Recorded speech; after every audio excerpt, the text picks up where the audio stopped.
অন্তর্বর্তী সরকার জুলাই সনদ দরকার স্লোগান দিয়ে শাহবাগ অবরোধ জুলাই যোদ্ধাদের। নির্বাচন নিয়ে ইউনূসের দেয়া সময়সীমার একদিনও দেরি হবে না জানালেন প্রেস সচিব।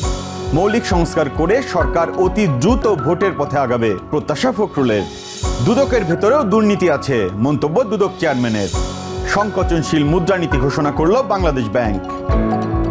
দর্শক, স্বাগত জানাচ্ছি 3 মিনিটে বাংলাদেশ অনুষ্ঠানে। আপনাদের সঙ্গে আছি আমি বিপ্রজিৎ চন্দ। জুলাই সনদ ঘোষণার দাবিতে রাজধানীর শাহবাগ মোড়ে অবরোধ করে বিক্ষোভ করছেন জুলাই যোদ্ধারা। আন্দোলনকারীরা বলেন, আমাদের জুলাই সনদ দিতেই হবে, এটি সংবিধানে লিপিবদ্ধ করতে হবে, না হলে আমরা জীবন দেব কিন্তু রাজপথ ছাড়ব না। দাবি আদায় না হওয়া পর্যন্ত কর্মসূচি চলবে বলে জানিয়েছেন আন্দোলনকারীরা। জুলাই সনদ দিয়ে এবং কি সংসদের স্থায়ীভাবে সেটাকে জায়গা করে দিয়ে আমাদের দেশে পরবর্তী যাতে কোনো স্বৈরাচার না হতে পারে, যাতে এইটুকু সংসদে সংবিধানে থাকে। নির্বাচন নিয়ে ডক্টর মোহাম্মদ ইউনূস যে সময়ের কথা বলেছেন তার থেকে একটি দিনও দেরি হবে না বলে জানিয়েছেন প্রধান উপদেষ্টার প্রেস সচিব শফিকুল আলম। বৃহস্পতিবার সচিবালয়ে বাংলাদেশ সেক্রেটারিয়েট রিপোর্টার্স ফোরাম আয়োজিত সংলাপে অংশ নিয়ে তিনি বলেন, আমরা আশা করি এই নির্বাচনটা খুবই উৎসবমুখর পরিবেশে ভালো নির্বাচন হবে। প্রতিটি নির্বাচনে কিছু না কিছু ভায়োলেন্স হয়, সরকারের চেষ্টা থাকবে ভায়োলেন্সকে একেবারে জিরোতে নামিয়ে আনার।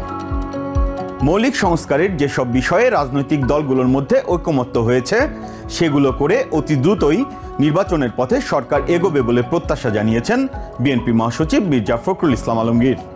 বৃহস্পতিবার জুলাই গণ অভ্যুত্থানে শহীদদের স্মরণে এক আলোচনা সভায় তিনি বলেন, এত সমস্যার পরেও 12টা বিষয়ে ঐকমত্য এসেছে। ফেব্রুয়ারির শুরুতে নির্বাচন হলে সব দ্বিধা ও সংশয় কাটিয়ে ওঠা সম্ভব হবে। দুর্নীতি দমন কমিশনের চেয়ারম্যান মোহাম্মদ আব্দুল মোমেন বলেছেন, দুদক সমাজের বাইরে কোনো প্রতিষ্ঠান নয়। সমাজে যেসব দুর্নীতি রয়েছে তার প্রভাব এখানেও পড়ে, এখানেও দুর্নীতি আছে। বৃহস্পতিবার বরিশাল সার্কিট হাউসে এক অনুষ্ঠানে অংশ নিয়ে তিনি আরও বলেন, সার্বিকভাবে দুদকের প্রাতিষ্ঠানিক অবক্ষয় এমন এক পর্যায়ে পৌঁছেছে সেটা এখন সামাল দেয়া খুব কঠিন হয়ে গেছে। যারা দুর্নীতির বিরুদ্ধে কথা বলেন তাদের আগে সে কথা বলার অধিকার অর্জন করতে হবে। আগের অর্থ বছরের শেষার্ধের মতো সংকোচনমূলক মুদ্রানীতি নতুন বছরের প্রথমার্ধেও অব্যাহত থাকবে বলে জানিয়েছেন বাংলাদেশ ব্যাংকের গভর্নর আহসান এইচ মনসুর। তিনি বলেন, বছর শেষে মূল্যস্ফীতি 7%, নীতি সুধার 10% এবং বেসরকারি খাতে ঋণ প্রবৃদ্ধি 7.2% ঠিক করা হয়েছে। বৃহস্পতিবার বিকেলে 2025-26 অর্থ বছরের প্রথমার্ধের মুদ্রানীতি প্রকাশ অনুষ্ঠানে এসব কথা বলেন তিনি। দর্শক, আজকের মতো বিদায় নিচ্ছি।